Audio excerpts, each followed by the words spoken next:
Thank you for tuning in today. Let's talk about 5 interesting facts about real estate investing.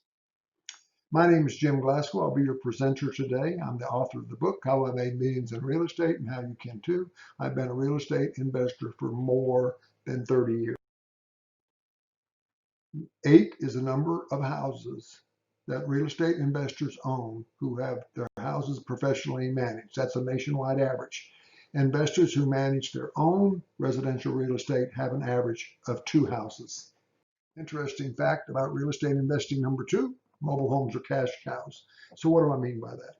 Well, all homes have shelter value. Regardless of where that is located or what you pay for it, it has a certain amount of shelter value to somebody looking for a place to live. So a mobile home might cost half as much as a regular house would cost, but rent for a similar amount of money, which means the cash flow from that property versus the amount of money that you have to pay to acquire it can be about the same. Interesting fact about real estate investing number 3, most landlords rent the properties for less money than the market rate. Typically, someone who owns 1, 2, or 3 houses rent them for $100 or more per month less than they should.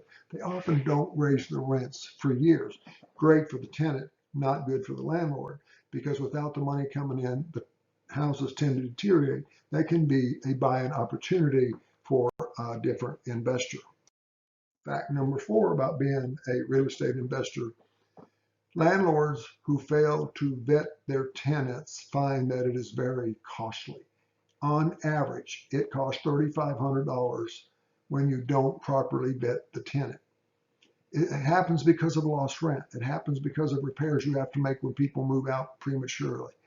Bad tenants have a history that follows them around if you bother to check it out. By all means, you should at least check with the last 2 landlords to see at least if they paid their rent on time.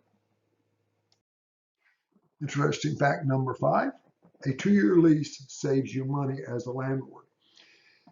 If you lease a house for 1 year, you have a 50% chance that the people will not renew the lease when the time is up. If you lease the house for 2 years, you have a 25% chance that the tenant will leave the house early.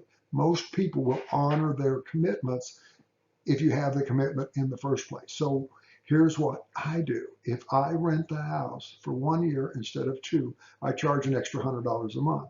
Then I say, look, if you renew your lease for the next year and stay a full 2 years, we will rebate you the extra $100 that you paid.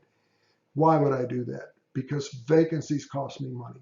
If the house is empty for 1 month, that costs me about 9% of the revenue that I would take in. Typically, when somebody moves out, the house is vacant for about 6 weeks, the time it takes to get it cleaned up, ready to show, and get it leased, and get the new people vetted, and get the people move in, and they tend to want to move in around the first of the month, so you lose a couple of weeks. So typically, I'm vacant for 6 weeks, sometimes 8. Well, that can cost me 12 to 14% of my annual revenue. Well, an interesting thing is that most landlords only make around 12 to 15% for the whole year as it is. So if you're vacant for 6 to 8 weeks, you may wipe out the entire free cash flow for the year.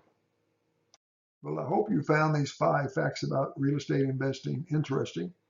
I've been a real estate investor, landlord, and deal maker for, 38 years. So I have designed some courses. They're $59 each. They can be this inexpensive because they're online PowerPoint lectures. And they're based on that 38 years of experience so that people who are interested in being real estate investors don't have to learn it the hard way, and you can pick up all of the hundreds of secrets of being a real estate investor at these courses. So I hope you make yourself wealthy as a real estate investor if that's your goal, and thank you for watching.